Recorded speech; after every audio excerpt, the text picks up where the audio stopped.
primeira pergunta que a gente tem para ti é se um padre ou uma freira pode desistir dos seus votos, casar e continuar comungando, ou se um casal pode terminar um relacionamento e um deles seguir para a vida religiosa. Primeiramente, há uma diferença entre o padre, vamos dizer, uma religiosa, né? O padre, ele tem um sacramento, o sacramento da ordem. E as irmãs ou os religiosos têm os votos de obediência, castidade e pobreza. Então, a nossa segunda pergunta é: o que a igreja diz sobre a castidade? O que é castidade? Bem, a castidade, positivamente falando, é nós vivermos a nossa dignidade de sermos imagem de Deus, de termos sido santificados pelo sacramento do batismo, e então viver esse respeito pela nossa própria pessoa, não usar indevidamente as nossas capacidades, principalmente no que se relaciona ao sexo, né? A gente tem a JMJ agora se aproximando, tem muitos jovens que estão muito animados, e a gente queria saber como é que o senhor acha que vai ser, quais são as suas expectativas para essa JMJ aqui no Brasil? É a oportunidade, em primeiro lugar, que os jovens têm, única, né? Eu já dei dizer várias vezes por aí que o cavalo está passando encilhado, né, pelos jovens. Se essa vez não pegarem, não sei se tem uma segunda chance. Mas há todo esse contexto, claro, proposital, né, que procura envolver, por isso a campanha da fraternidade, que também tem como tema, né, a juventude. Então eu estou super esperançoso, né, que vai ser um grande momento, sobretudo da motivação da juventude, de aproximação da igreja, né, porque a gente vê que entre a juventude existe muita apatia, muito desinteresse e por falta de quem motive, né? E a escola, o que ela oferece de valores, de empolgação por alguma coisa, e as próprias instituições civis, né, que propõem, né? E há esse momento ali que tanto assim que até o próprio poder civil, e mesmo na área da educação, estão tendo muita esperança nisso, porque eles mesmos muitas vezes não sabem o que fazer, como proceder para dar um embalo, né? Nas próprias escolas, valores, tem a impressão que muito pouco se ensina, né? É mais uma ensinação do que uma educação que está acontecendo. Como que a igreja vê e age em relação ao exorcismo? E se ainda existem casos agora? Bom, primeiramente, o exorcismo existe quando há a possibilidade de haver uma possessão diabólica, né? Que uma pessoa esteja possuída do demônio, e então o exorcismo consiste no rito de expulsar esse demônio da pessoa. A possibilidade existe. Agora, a Igreja Católica leva muito a sério isso, porque o demônio ele não brinca com ninguém. Isso que se faz por aí na televisão, isso é sugestão, mas jamais é exorcismo. Inicialmente, as irmãs e os irmãos também, eles fazem esses votos temporariamente por uma experiência, para depois fazerem definitivamente.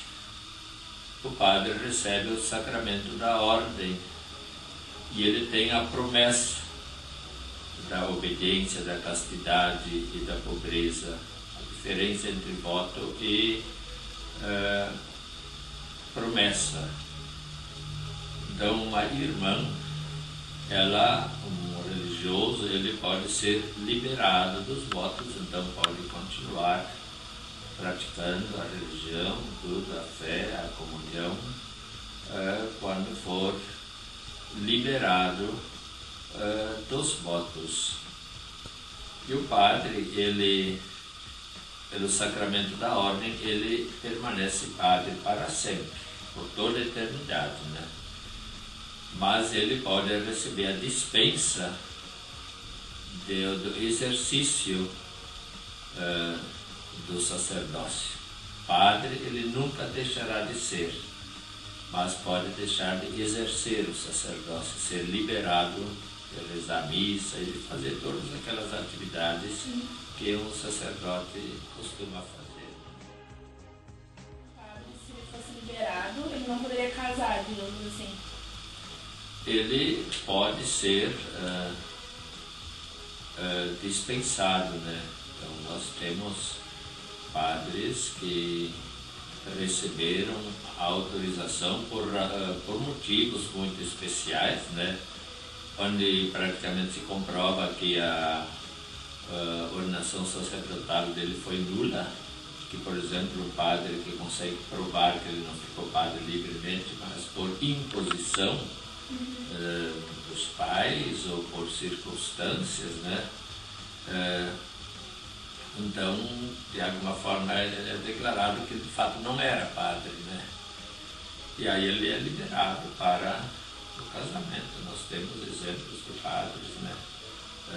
Que isso aconteceu, né? E as irmãs então também, elas podem casar depois e continuar a viver a sua vida de igreja, de fé.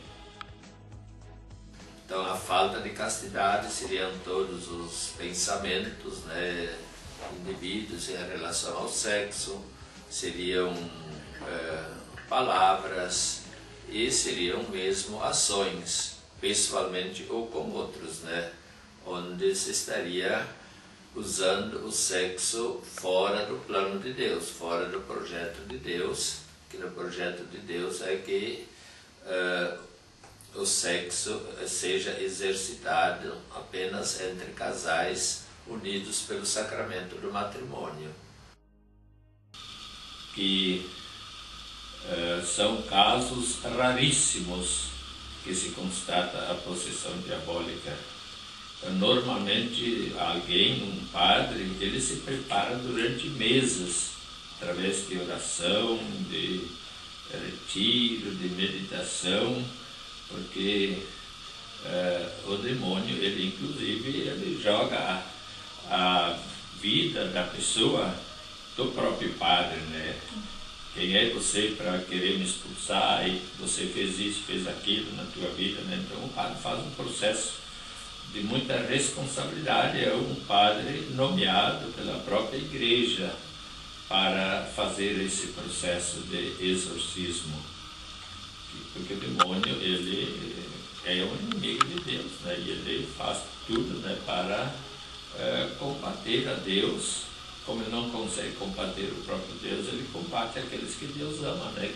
Somos nós, aqueles pelos quais Deus tem preferência. Então, existe a possibilidade da possessão diabólica, e o exorcismo é o processo que busca expulsar o demônio da pessoa, né? Como é que isso acontece, né?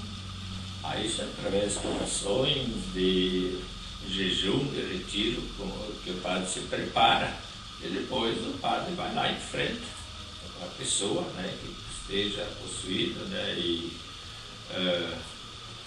amaldiçoa o demônio, né, porque afinal ele auto se amaldiçoa no momento que ele se revoltou contra Deus, e há todo um diálogo e orações, e através dos quais então há esse processo de expulsão, né?